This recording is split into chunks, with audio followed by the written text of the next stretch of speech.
Hello folks, it's Josh from Push That Electrons here today to talk to you about replacing a speaker on a Foxnovo 4S charger.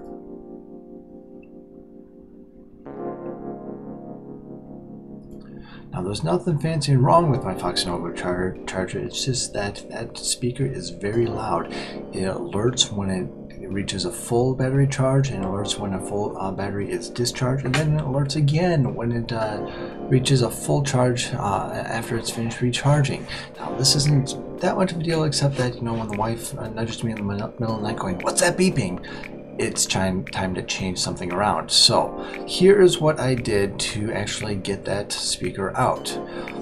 First and foremost, you can see I have my Foxnovo 4S. I bought it off of YouTube, and I bought it right, I'll put the link right, here-ish, where I bought it from. It was just from Amazon, nothing fancy there.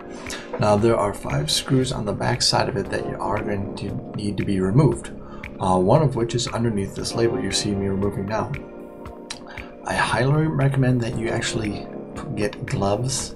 I came close a couple times with pulling off the label and also pulling out the pads on the back here, the footings, but I didn't actually cut myself. Going forwards, more gloves for me. End result. Now once you've actually removed the pads, you're going to need to find your favorite screwdriver. Oh, I got to count the screws first. 1, 2, 3, 4, and the 5th one's right there, right underneath the label. Now before you get too far, you need to get you know what, I'm just going to call that a screw up talk. You're going to need to find your favorite screwdriver and remove all 5 screws from the back of the charger here. There's nothing fancy about removing screws, but make sure you do find a good location for them so you can find them later. I put them in my pocket and did one of the wear my glasses, kind of things, and lost them for a little bit of time.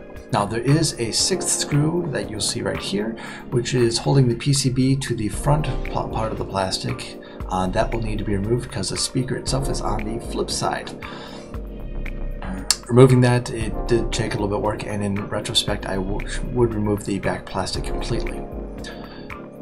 Now once that is done, you can actually see the speaker itself. There it is. It's just that big black cylinder with a circle in the middle and a plus sign.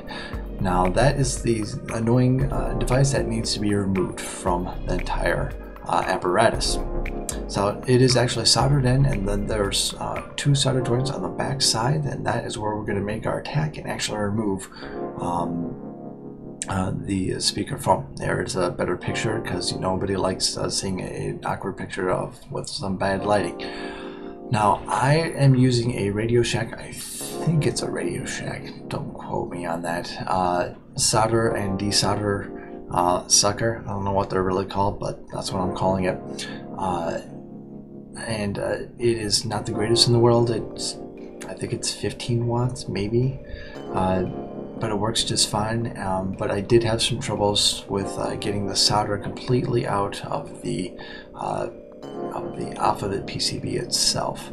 Not the end of the world. I just ended up fussing with it and fussing with it and fussing with it, and I ended up just kind of going all murder on it and just stabbed the speaker back through the other side of the PCB. Now in this process, yep, there's me glaring, because guess what I just did? I just realized that I had actually heated up the back side of the plastic cover, and so I left a nice big plastic gouge. It's alright, I ended up using it for a hole.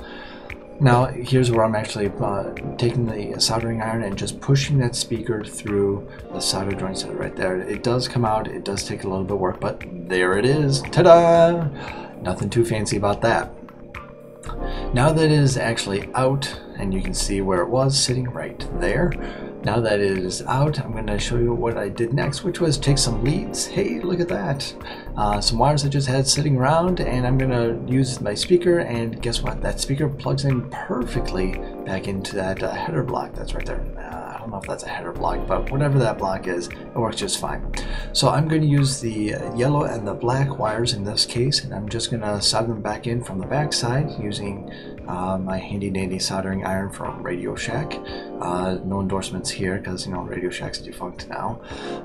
Then once that is done, I plug everything back together again, but before we actually put all the screws back together again, we're going to test this thing out to make sure it actually works. So plug it in. This is a test with the speaker plugged into its new leads. Yep, that works just fine. Now we're going to test without it actually plugged into its new leads, because who knows what's going on with the back, with everything else that's going on within that PCB. Now that it's all worked, it's just a matter of buttoning everything back up again. Now don't forget that 6th screw from beforehand and plugging that back and screwing that back in again. I found that, you know, it just needs to happen.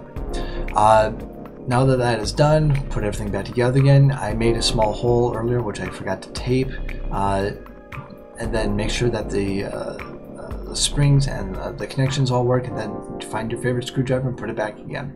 Now don't forget to put your label back on, because you never know when you're going to know exactly what you have purchased there, but on the off chance that you need it, it is there. And then take your favorite screwdriver and put your screws back in, and then take those rubber footings and put those back on as well.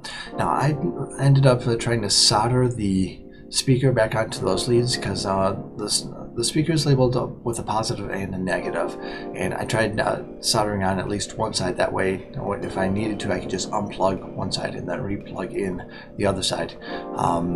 And then, you know, when I went to go and test it, it turns out, yeah, no, not so much. I actually destroyed the speaker, because now all it does is go tick, tick, tick, tick, tick, tick, tick. Yep, not so much, not so fun. Destroyed the speaker, which is all right in this case, because all I really wanted to do was to just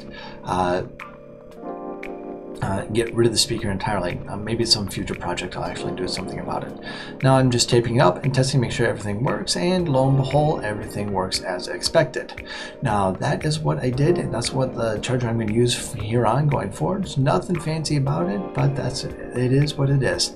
That's all I have for you folks today. This is Josh from Push the Electrons. Talk to you later.